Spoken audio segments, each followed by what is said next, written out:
स्वागत है आपका एक और नए लेक्चर में। इस लेक्चर में हम देखेंगे बेटा एक इम्पोर्टेंट टॉपिक द्रव्य तरंग व दे ब्रोगली तरंग दैर्ध्य। ये आइंस्टीन के बाद का टॉपिक है बेटा। आइंस्टीन का जो हमने टॉपिक पढ़ा था उसके बाद का ये टॉपिक है। कभी कभी यहाँ पर डी ब्रोगली भी बोलते हैं और कभी कभी इसको दे ब्रोगली भी। जहाँ पर आपको देता है तो आपको भयभीत नहीं होना है, जो दिया जाता है वो है, ठीक है।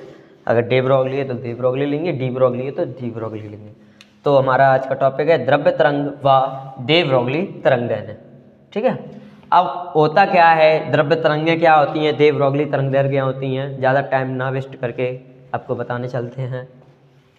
जब कोई द्रव्य कण जैसे इलेक्ट्रॉन व फोटोन, अब जैसे हमारा जो इलेक्ट्रॉन या फोटोन है वो द्रव्य कण होते हैं और वो क्या हो बेटा, गतिमान होते हैं। क्या होते हैं, गतिमान होते हैं। तो वो तरंग के भांति व्यवहार करते हैं। जब भी हमारे जैसे कोई कण होते हैं, जैसे एग्जाम्पल में लिया है हमने इलेक्ट्रॉन व फोटोन, जब ये गति करते हैं तो बेटा ये किसकी भांति व्यवहार करते हैं। ये टॉपिक दिखाई दे रहा है ना, तो ये तरंग के भांति व्यवहार करते हैं। किसके भांति व्यवहार करते हैं, ये तरंग के भांति व्यवहार करते हैं। और इनकी तरंग है ना, और इनकी तरंगों को या फिर यही जो तरंगें होती हैं इनको हम द्रव्य तरंग कहते हैं। क्या कहते हैं बेटा, इन्हें द्रव्य तरंग कहते हैं। और इनकी तरंग दैर्ध्य को दे ब्रोगली तरंग दैर्ध्य कहते हैं, ठीक। जैसे दोबारा देखें इसको, जैसे कोई द्रव्य कण है इलेक्ट्रॉन व फोटोन, अगर वो गतिमान है तो वो तरंग के भांति व्यवहार करते हैं और इनकी तरंग को द्रव्य तरंग कहते हैं, ठीक है। और इनकी तरंग दैर्ध्य को क्या बोला जाता है, दे ब्रोगली तरंग दैर्ध्य बोला जाता है। दे ब्रोगली तरंग दैर्ध्य को हम व्यक्त करते हैं बेटा लैम्ब्डा से। किससे, लैम्ब्डा से। तो प्रतीक इसका क्या हो गया, लैम्ब्डा, है ना। अब हम यहाँ से एक चीज देखते हैं कि जो प्लांक के सिद्धांत के आधार पर फोटोन की ऊर्जा क्या है, ये देखते हैं। चलिए, प्लांक के सिद्धांत के आधार पर, प्लांक के सिद्धांत के आधार पर फोटोन की ऊर्जा। तो अभी हमने कुछ दिन में, इससे पहले वाली वीडियो में हमने ये सब पढ़ा है कि फोटोन की ऊर्जा क्या होती है। जिस बच्चों को पता है तो वो मुझे कमेंट में बताए जरूर, ओके। अब यहाँ पर देखिए, फोटोन की ऊर्जा का फॉर्मूला क्या आ जाएगा, E बराबर एच न्यू। क्या आ जाएगा बेटा, E बराबर एच न्यू। अगर मैं इसको इक्वेशन नंबर फर्स्ट बना दूँ तो किसी को कोई तकलीफ तो नहीं हो रही है ना। अब प्लांक के सिद्धांत के आधार पर फोटोन की ऊर्जा E बराबर एच न्यू मानी है। तो आइंस्टीन के सापेक्षता सिद्धांत के आधार पर, आइंस्टीन के सापेक्षता सिद्धांत के आधार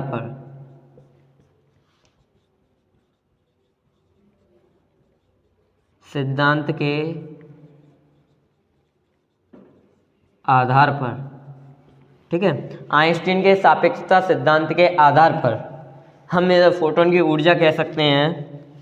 तो E बराबर वो होगा mc²।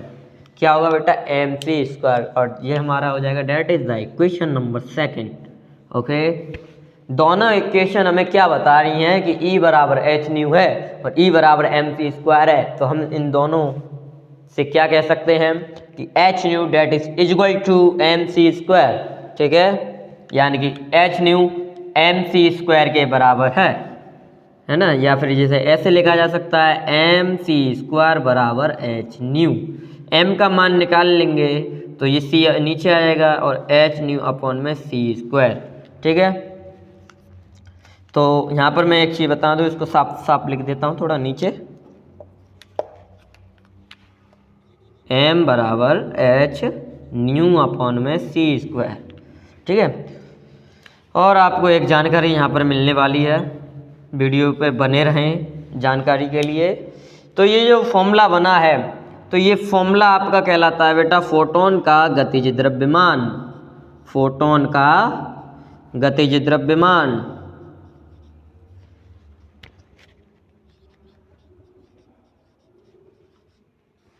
ठीक है। तो ये फॉर्मूला आपका क्या कहला रहा है बेटा, फोटोन का गतिज द्रव्यमान। ठीक है। यहाँ पर जो आवृत्ति ली जाएगी, एच का मान सबको पता है, सी का मान सबको पता है, ठीक है। अगर मैं आपको बता दूं, अगर आपको न्यू ना दे के लैम्बडा दिया जाए तो आप फॉर्मूला क्या लगाओगे, न्यू बराबर सी अपॉन लैम्बडा। न्यू बराबर क्या लिख दोगे बेटा, सी अपॉन लैम्बडा। एम बराबर एच अपॉन में सी, न्यू को हटा क्या लिखोगे, सी अपॉन में लैम्बडा, सी से सी कैंसिल, एम बराबर एच अपॉन में क्या बचा है बेटा, सी लैम्बडा, ठीक है। अब हम क्या कह सकते हैं, जो आपका फोटोन है, क्या है बेटा, फोटोन, वो प्रकाश की चाल से गति करता है।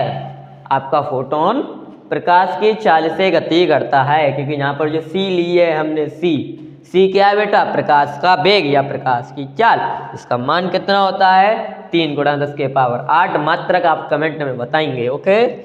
अब यहाँ से m का मान निकला है। अगर मैं यहाँ से क्या निकालूं, अगर मैं यहाँ से कैलकुलेट करूं, द्रव्य तरंग में संवेग कैलकुलेट करूं, संवेग, तो बेटा संवेग बराबर फॉर्मूला क्या होता है, संवेग किसके बराबर होता है, द्रव्यमान गुणा वेग, है ना। संवेग की अगर कोई परिभाषा पूछे क्लास 9th में आपको सीखी होगी, द्रव्यमान और वेग के गुणनफल को संवेग कहते हैं। सिंपल सी परिभाषा आप बता सकते हैं यहाँ पर, है ना। तो ये अकॉर्डिंग टू फॉर्मूला मैंने डेफिनेशन बताई है, कोई वो ज़्यादा मैंने टफ नहीं बताई, ठीक है। अब यहाँ से संवेग में P मान लूँ। अब द्रव्यमान, फोटोन का द्रव्यमान मेरा m है, तो मैं यहाँ m ले लूँ, इनटू वेग। तो बेटा जो फोटोन है वो प्रकाश के वेग से गति कर रहा है, तो फोटोन का वेग भी क्या लगेगा, c, है ना, लगेगा। P बराबर mc हो गया। m का मान मैंने फोटोन का द्रव्यमान कितना निकाला है, h अपॉन में c लैम्बडा, इनटू में c से c कैंसिल, P बराबर h अपॉन में लैम्बडा। यहाँ से अगर मैं दे ब्रोगली तरंग दैर्घ्य कैलकुलेट करूँगा तो यहाँ से क्या निकल कर आएगा, लैम्बडा बराबर h अपॉन P, और ये क्या होगी बेटा, दे ब्रोगली तरंग दैर्घ्य। 2 मिनट, तो मैं इसको कोष्टक बंद कर रहा हूँ, ठीक है। अब करना क्या है, क्वेश्चन में अगर सीधा सीधा कहता है कि द्रव्य तरंग से आप क्या समझते हैं, उसकी दे ब्रोगली तरंग दैर्घ्य तथा संवेग में सूत्र व्युत्पादित कीजिए या व्युत्पन्न कीजिए या संबंध ज्ञात कीजिए, तो आपको यहाँ से पूरा कैलकुलेशन यहाँ तक करना है और बहुत ही सिंपल होता है, 3 नंबर का टॉपिक बनता है। अगर उसके साथ पूछता है नियम, क्या पूछता है बेटा, नियम या गुण,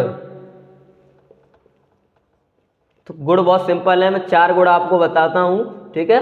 ये 4 गुण आप अपने एग्जाम में बहुत अच्छे से ले सकते हैं। पहले इसको एक बार देख लें, किसी को कोई प्रॉब्लम नहीं है, 2 मिनट इसको देख लें। देखिए चलू है तो मैं इसको थोड़ा सा रिवाइज कराता हूँ, आप थोड़ा देखिए, वीडियो में थोड़ा गड़बड़ हुई थी।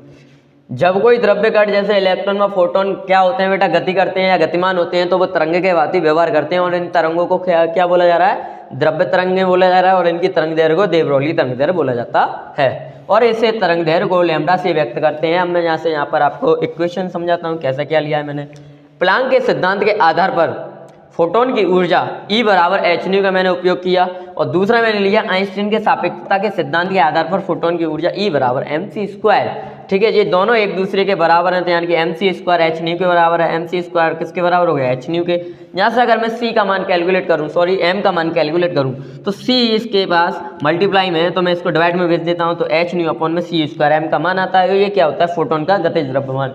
हाँ, मैं यहाँ पर एक इन्फॉर्मेशन देने वाला था, वो इन्फॉर्मेशन आप देखिए क्या है कि ये फोटोन का गतिज द्रव्यमान बेटा है वो कितना है, m बराबर hν अपॉन c²। लेकिन जो फोटोन का ब्राह्म द्रव्यमान होता है, अगर वो किसी को नहीं पता है तो आज पता कर ले, फोटोन का ब्राह्म द्रव्यमान,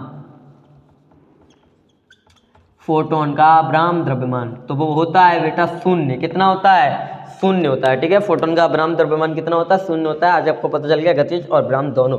अब मैं यहाँ से कैलकुलेटर m का मान आ गया hν अपॉन में c²। अगर मैं यहाँ से न्यू का मान c अपॉन लैम्बडा इसमें पुट करता हूँ, तो m बराबर hc अपॉन में c² लैम्बडा। अब यहाँ पर न्यू की जगह c अपॉन लैम्बडा आया है, c से मैंने ये कैंसिल किया है, तो m बराबर h upon c lambda. Calculation में आप माहिर हैं। अब मैं यहाँ से संवेग निकालता हूँ, संवेग बराबर द्रव्यमान इंटू वेग। संवेग का मान p रखा, द्रव्यमान m, और वेग हमें पता है फोटोन का वेग c होता है, यानी प्रकाश का वेग, ठीक है। तो p m का मान रखा h अपॉन में c लैम्बडा। इनटू में सी से सी कैंसिल, पी बराबर एच अपॉन लेमड़ा, लेमड़ा का मान मेरे पास आ गया, लेमड़ा बराबर एच अपॉन पी। अब मैं यहाँ से इनका व्यवहार देखूंगा, लेमड़ा किन किन बातों पर निर्भर करता है। ओके, बने रहे। देखिए अब मैंने यहाँ पर आपके लिए द्रव्य तरंगों के गुण मैंने राइट किए हैं, अब यहाँ पर देखते हैं। तो जहाँ मैंने 4 गुण यहाँ राइट किए हैं, चारों के माध्यम से समझते हैं कि जो दे ब्रोगली तरंग दैर्ध्य है और द्रव्य तरंगे हैं उनमें क्या फ़र्क है, मतलब क्या किस किन बातों पर निर्भर कर रही है ये चीज़। तो हम देख सकते हैं कि तरंग दैर्ध्य लैम्बडा व्युत्क्रमानुपाती होती है किसके, एम के, द्रव्यमान की। आपने अभी अभी एक फॉर्मूला देखा था एम बराबर एच अपॉन सी लैम्बडा। अगर मैं यहाँ से लैम्बडा का मान कैलकुलेट करूँ तो लैम्बडा इधर पहुँच जाएगा, लैम्बडा बराबर एच अपॉन सी, और ये क्या है बेटा, एम इधर आ जाएगा। यानी कि ये नियतांक है, इसे ऐसे करके भी लिखा जा सकता है 1/m। ठीक है, तो ये यहाँ से आता है। अब इसके माध्यम से समझिए कि जो हल्के कण है, यानी कि अगर मैं द्रव्यमान का मान कम करूँगा तो तरंग दैर्ध्य का मान बढ़ेगा, अगर मैं इसका द्रव्यमान बढ़ा दूंगा तो तरंग दैर्ध्य का मान घट जाएगा। समझ रहे हो, द्रव्यमान बढ़ेगा यानी हल्के कण हल्के होंगे तो तरंग दैर्ध्य ज़्यादा होगी, भारी कण होंगे तो उनकी तरंग दैर्ध्य कम होगी। तो यहाँ यही बताया जा रहा है कि इससे स्पष्ट है कि हल्के कणों से संबंध दे ब्रोगली तरंग दैर्ध्य दीर्घ होती है। दीर्घ का मतलब बेटा बड़ी होती है, ज़्यादा होती है। ठीक है, यानी कि हल्के कणों की जो तरंग दैर्ध्य होती है वो ज़्यादा होती है, और अगर मैं कोई भारी कणों की दे ब्रोगली तरंग दैर्ध्य की बात करूँ तो वो क्या हो जाएगी बेटा, कम हो जाएगी। ठीक इसी प्रकार से यहाँ ये देखा जा सकता है, इसी फॉर्मूले से हमें जानते हैं जो फोटोन का वेग है, अगर उसे v मान लो या c मान लो, एक ही बात है। तो यहाँ से अगर लैम्बडा निकालेंगे तो 1/v ये भी हो जाएगा। ठीक है, अब ये वेग है यहाँ पर, तो यानी कि अगर जिन कणों का वेग कम होगा, जिन कणों का वेग कम होगा तो उनकी दी ब्रोगली तरंग दैर्ध्य बेटा कैसी होगी, ज़्यादा होगी, है ना। अगर वेग ज़्यादा होगा तो दी ब्रोगली तरंग दैर्ध्य कम होगी। तो यहाँ से हम समझ सकते हैं कि कम वेग से गतिमान कण की डी ब्रोगली या दे ब्रोगली की बात है, डी ब्रोगली तरंग दैर्ध्य कैसी होगी बेटा, दीर्घ यानी ज़्यादा होगी। ठीक है, दोनों नियम समझ गए। यानी कि हल्के कण होंगे तो भी दी ब्रोगली तरंग दैर्ध्य ज़्यादा होगी, और अगर कैसे कण होंगे बेटा, अगर कण कम गतिमान होंगे तो भी उनकी दी ब्रोगली तरंग दैर्ध्य ज़्यादा होती है। अब यहाँ से देखिए तीसरा पॉइंट क्या कहता है, द्रव्य तरंगें विद्युत चुंबकीय तरंगें नहीं है।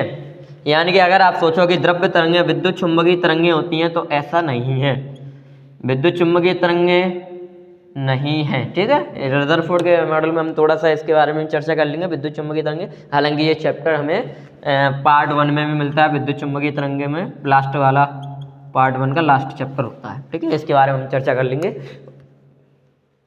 कोई बात नहीं, थोड़ा सा इशू हो जाता है। द्रव्य तरंगें आवेश पर निर्भर नहीं करती या आवेश पर निर्भर नहीं है। ठीक है, अगर आप सोचो कि अगर हम इसमें कोई आवेश ले लें इलेक्ट्रॉन, तो इलेक्ट्रॉन का जो आवेश है वो निश्चित है ना, तो ऐसे कोई बात नहीं है। तो द्रव्य तरंगें क्या करती हैं बेटा, आवेश पर निर्भर नहीं करती हैं। अगर आवेश का मान बढ़ रहा है ज़्यादा, उनसे कोई मतलब नहीं है, आप अपने घर के वास्ते रहिए, हम अपने घर का काम कर रहे हैं। ठीक है, तो द्रव्य तरंगें आवेश पर निर्भर नहीं करती हैं, द्रव्य तरंगें वैद्युत चुंबकीय तरंगें नहीं होती हैं, और जिन कणों का वो द्रव्यमान कम होता है उनकी दी ब्रोगली तरंग दैर्ध्य ज़्यादा होती है, और जिन कणों का वेग कम होता है उनकी भी दी ब्रोगली तरंग दैर्ध्य ज़्यादा होती है। और आशा करते हैं आपको ये टॉपिक आपको अच्छे से समझ में आया हो। अगर कोई मिस्टेक आपको लगती है तो आप कमेंट सेक्शन में हमें बता सकते हैं, सर आपकी ये कुछ प्रॉब्लम है, आप इनको थोड़ा इम्प्रूव कीजिए, तो हम उस पर अपना 100% देने की कोशिश करेंगे। तब तक के लिए आप हमारे चैनल मैग्नेटिक साइंस को आप सब्सक्राइब कीजिए और इस वीडियो को अपने दोस्तों के साथ शेयर कीजिए, ताकि हम और भी लोगों के साथ पहुंच पाएँ।